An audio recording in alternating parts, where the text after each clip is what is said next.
এবছর যারা হজ পাকে গেছে, আলেম ওলামা মাওলানা মৌলী সাহেব হজে গেছে না যায়নি? গত পরশু সংবাদ পেলাম, একজন ফোন করে বললেন ভাইজান মক্কা শরীফ থেকে অনেক ভালোবাসার মানুষ ওখানে আছে, যাই আল্লাহ নিয়ে যান, তাদের সঙ্গে দেখা সাক্ষাৎ খাওয়া দাওয়া সব হয়, এটা খাতির হয়ে গেছে।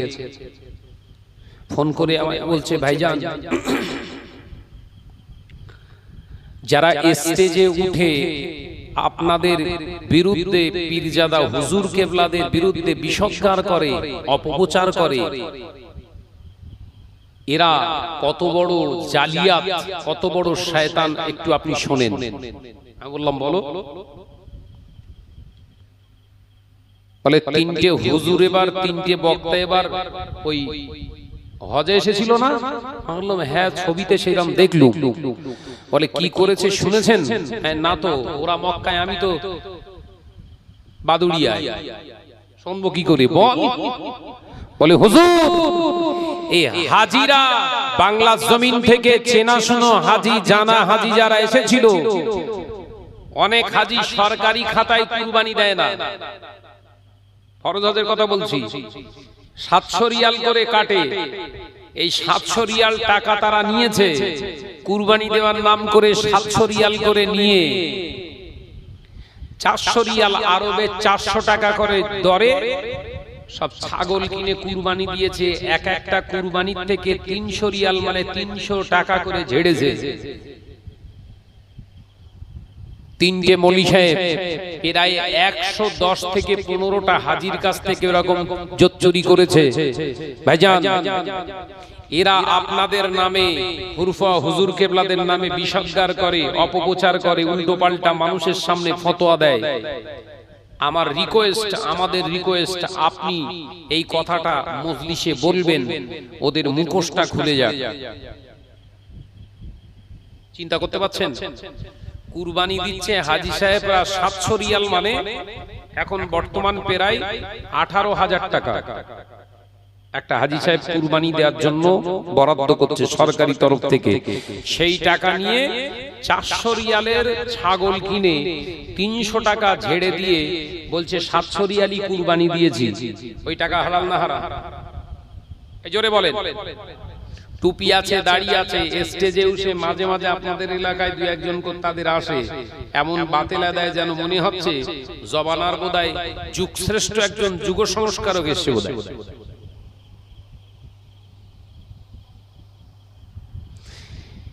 এরা যদি পীরজাদা হুজুর কেবলাদেরকে নিয়ে, পীর সাহেব হুজুর কেবলাদের নিয়ে, হাক্কানি আলেমদের নিয়ে কটূক্তি করে, এদের ছেড়ে দেওয়া যাবে? এই কথা বলছেন না কেন? বললেই তো বলবেন শাহনাজ ভাই বিরাট উল্টো পাল্টা বলে। এলাকায় চাঁদা তুলে মন ভরিনি, মক্কায় গিয়ে ঝাড়াঝাড়ি শুরু হয়েছে। মক্কা শরীফে নবীর দেশেও জালিয়াতি করছে। এরা যদি ফুরফুরা পীরজাদা ভাইজান হুজুর কেবলা, চাচা জান হুজুর কেবলাদেরকে নিয়ে, পীর সাহেব হুজুর কেবলাদের নিয়ে কুমন্তব্য করে, ভাই আমার প্রতিবাদ করার দরকার আছে না নাই? এই জোরে বলেন। ছেড়ে কথা বলবো না। আমার নাম শাহনাজ।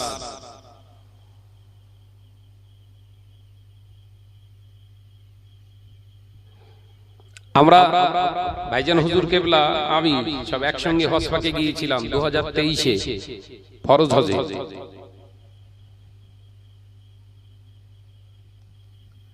আমি কুরবানি সরকারি খাতায় দেইনি, আমি বাড়ি থেকে ছুরি নিয়ে গিয়েছিলাম নিজে হাতে কুরবানি দেবো বলে। বুঝতে পেরেছেন তো? দাঁত দিয়ে বেশ ফাইন করে নিয়ে গেছিল। প্রথম ফ্লাইটের যাত্রী ছিলাম আমি, 2023 সালের প্রথম ফ্লাইটের যাত্রী হাজি, মানে হজ করতে গিয়েছিলাম বাংলা থেকে। আমি আরো সব ছিল যারা, প্রথম ফ্লাইটের যাত্রী ছিলাম আমি। তো সেখানে গিয়ে ওই রকম ধাপ্পাবাজের পাল্লায় আমিও পড়েছি। আবেশ সাহেব টুপি দাড়ি বিশাল। আমার ভাই কিছু হাজি আমাকে তারা বিশ্বাস করে না করে না। এবার আমার বিল্ডিং এ 17 জন হাজি আমাকে বিশ্বাস করে টাকা দিয়েছে। আপনি দিচ্ছেন, আমরাও দেব। তার হাতে টোটাল 69টা হাজি টাকা দিয়েছে। কত? 69টা হাজি, 650 রিয়াল করে। শর্ত কি? ছাগল আনবেন। 69 জন তো যেতে পারবো না, তাদের পক্ষ থেকে আমরা 3 জন যাব, আমরা হাতে করে জবাই করব। কথা বুঝতে পেরেছেন? কেন বলছি একটু পরে বলছি। তা গেলাম, শয়তানকে পাথর মেরে কুরবানি করতে যেতে হয়, জানেন তো? জামারাতে শয়তানকে, বড় শয়তানকে 7টা পাথর মেরে এইবার যেতে হবে কোথায়? কুরবানি করতে। কুরবানি করে এসে নেড়া হতে হবে। এবারে আমরা পাথর মেরে অপেক্ষা করছি কখন গাড়ি আসবে, নিয়ে যাবে নিয়ে যাবে নিয়ে যাবে নিয়ে যাবে। যিনি আমার কাছ থেকে হাবেশ সাহেব টাকা নিয়েছিলেন, আমি বললাম ভাই এত 2.5-3 ঘন্টা হয়ে গেল, গাড়ি কই? বলে ভাইজান দাঁড়ান দাঁড়ান, আনছি। করতে করতে আরো 2 ঘন্টা লেট, 4-4.5 ঘন্টা হয়ে গেছে। আমি বললাম সত্যি করে বল, কুরবানির পশু কিনেছিস না ঝাড়বি? তার মানে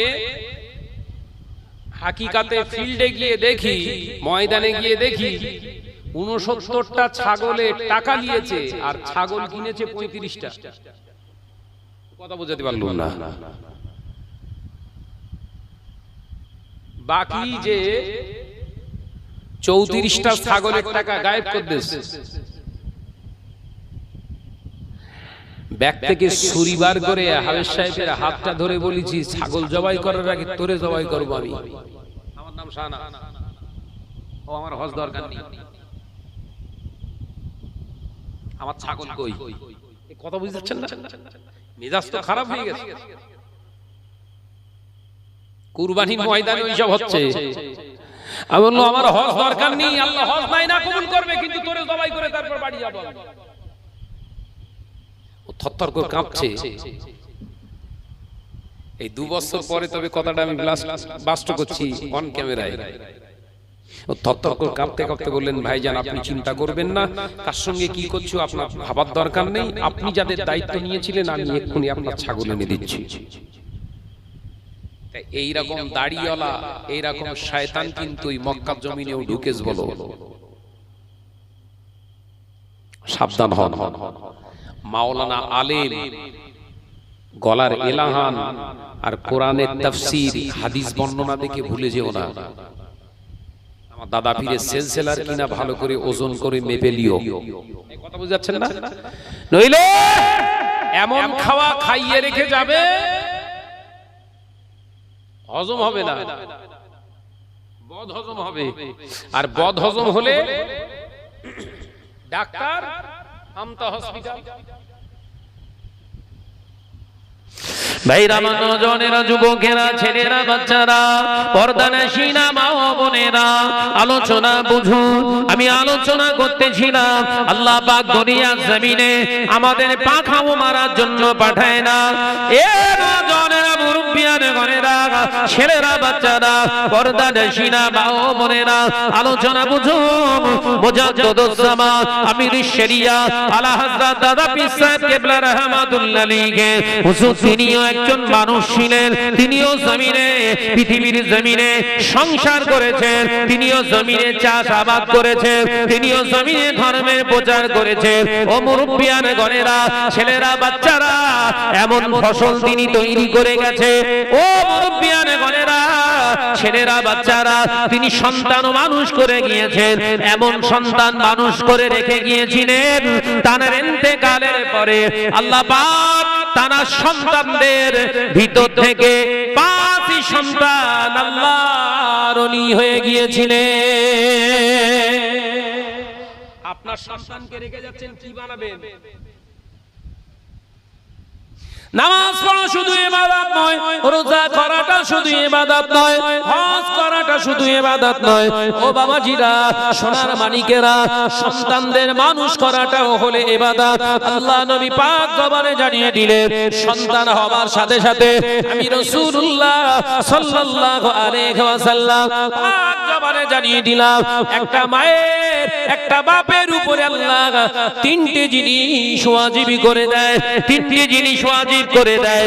সন্তান ভূমিষ্ঠ হওয়ার সাথে সাথে 7 দিন অথবা 21 দিনের ভিতরে যদি ছেলে হয়, পুত্র সন্তান হয়, সামর্থ্য অনুযায়ী 2টি বকরি তাকে আকিকা করে জবাই করো, আর কন্যা সন্তান করে তাকে একটা বকরি দিয়ে আকিকা করে, যদি সামর্থ্য না থাকে আকিকা দিতে হবে না, কিন্তু 7 দিন অথবা 21 দিনের ভিতরে শরীয়ত সম্মতি একটা নাম রেখে দেওয়া ওয়াজিব। একবার জোরে হবে না? কদিনে বলুন? হয় 7 দিন নাইলে 21 দিন। ছেলের বেশ সময়ে একটা গরু কিনেছে, শাদী হবে, একেবারে বেকার যাবে, ওই যার বে হচ্ছে ওর নামে আকিকা দিয়ে যাবে। মরা মরতে সব এই কথা বুঝাচ্ছেন না নাকি? আমি কি ভুল বলছি? মুসলমানিতে খানা পিনা হবে, একটা গরু কিনেছে, একেবারে ফালতু যাবে, যার মুসলমানি হচ্ছে ওরই আকিকা হোক। আমি আপনার বাতিল বলে ঘোষণা করছি না, আকিকার নিয়তটা, সিস্টেমটা আপনাকে জানতে হবে। বুড়ো বয়সেও আকিকা করলে আকিকা হবে, কিন্তু সুন্নতের পরিপন্থী নয়। সুন্নত মোতাবেক আকিকা করতে গেলে কতদিন? বল না রে বাবা, 7 দিন থেকে 21 দিনের ভিতরে যদি সামর্থ্য থাকে আপনার, একটা ছাগলের জায়গায় যদি আপনার পুত্র সন্তান হয় 2টো ছাগল আকিকা করবেন, আর কন্যার জন্য একটা। 7 দিন অথবা 21 দিনের মাথায় জবাহ করে ভালো শরীয়ত সম্মত নাম রাখবেন। জোসনা বানু না, এ কি জ্বালা বলেন, কি নাম রেখেছে? শরীয়তের নাম কি নাম বলছে? জোসনা খাতুন। ভাই হাদিসের কোন পৃষ্ঠায় এ নাম আছে? ঝন্টু, মন্টু, পিন্টু, এসব আছে বলো? কথা বলে না তো। কেলো, ভুলু আছে? হ্যাঁ, এই নড়ে চড়ে বসতেছে। ভাই এই শরীয়তের কোন পৃষ্ঠায় এসব নামগুলো আছে একটু বললি ভালো হয়। মেয়ের নাম রেখে দিয়েছে রুম্পা, ঝুমা, টিনা, আছে না? নাই পুতুল, জোসনা। এগুলো কি সত্যি আদেও মুসলমানের নাম? ওয়াজিব আদায় হয়েছে তো? কথা বলে না তো। সন্তানের খারাপ নাম রাখলে, শরীয়ত বিরোধী নাম রাখলে, সেই নাম যতদিন ধরে দুনিয়ার মানুষ ডাকবে ততদিন আপনি গুনাহগার হতে থাকবেন। এই কথা বোঝাতে পারলাম না? মুসলমান ঘরের মেয়ের নাম রিমি,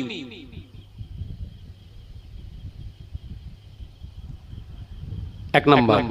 দ্বিতীয় নাম্বার, বিশ্বনবী বললেন ওই সন্তানটা যখন কথা বলতে শেখে তখন থেকে স্ট্যাটাস শিক্ষা, আদর্শ গুণগত শিক্ষায় শিক্ষিতা বানাও।